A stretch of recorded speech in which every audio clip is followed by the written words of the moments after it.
Okay, so we're talking about key signatures in music, of course, piano and any other instrument, and mathematics in music, actually.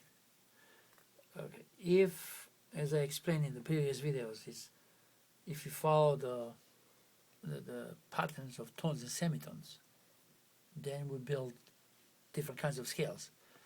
The one that we focused lately was the major scale, and that one has like a tone, tone, semitone, tone, tone, tone, semitone.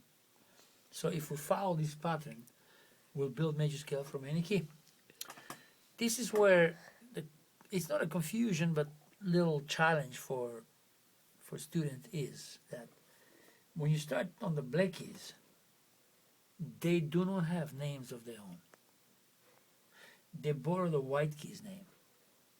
So I have to take an example. If we go from here, if we start from this note, and we decide to call it D flat, then it's going to be, if we follow the patterns of tones and semitones, it will be tone, tone, semitone, tone, tone, tone, semitone. And as I said in the previous video, semitone is the closest, shortest distance between two keys. This is semitone. Therefore, two semitones will make a tone, like this one is tone, because this, right? So, we follow that pattern, and another important thing for the scale is that we must use different letters. So if this is D flat, this is going to be called E flat, not D sharp, because with the letter D was taken for D.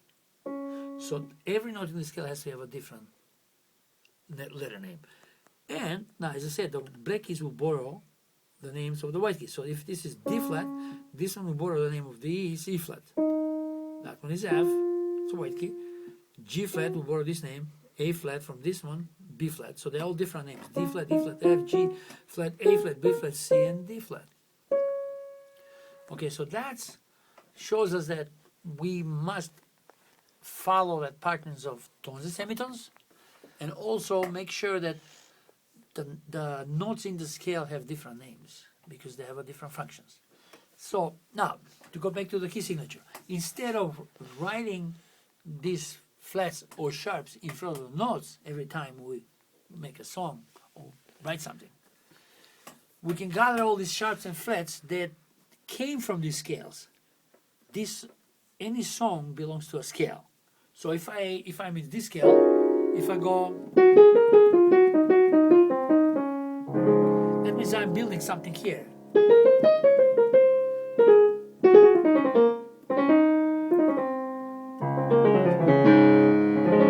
And anyway, so I don't want to compose now right now, but that I was just showing a simple example of going to that. Actually, I'm using notes from that D flat major scale. So instead of writing these notes, now we're getting to the key signature. Instead of writing these notes every time I write it, I'm making the song or whatever I'm doing there. Instead of writing in front of every note, we got all these flats. We put them right after the clef, right at the beginning, which will be like in this book will be here. That's a key signature. That's a key signature. That's a key signature. This tells us how many of the white keys were altered. So, for example, in this case, 4 of the white keys had to follow that patterns of tones and semitones, because that's a system. That's a major scale we follow in this example. That means F, C, G, and D. We won't see them in the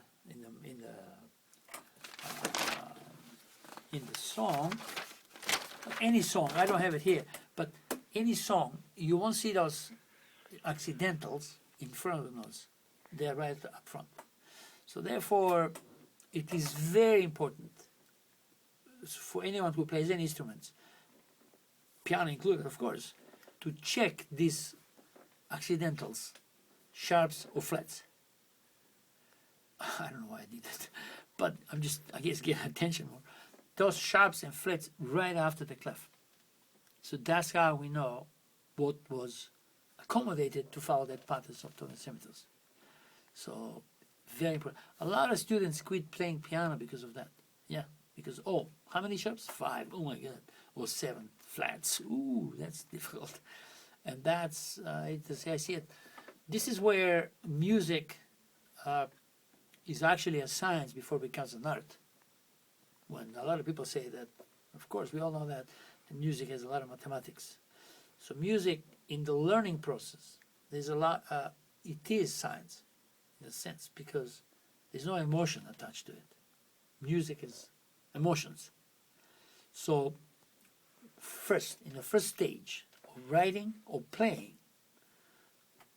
so in creating or writing something, that has a scientific approach. Not the process of creating, but the process of writing it down. Either by hand like this, you write, or if we use over there, like, technology with certain software that exists these days. So the primary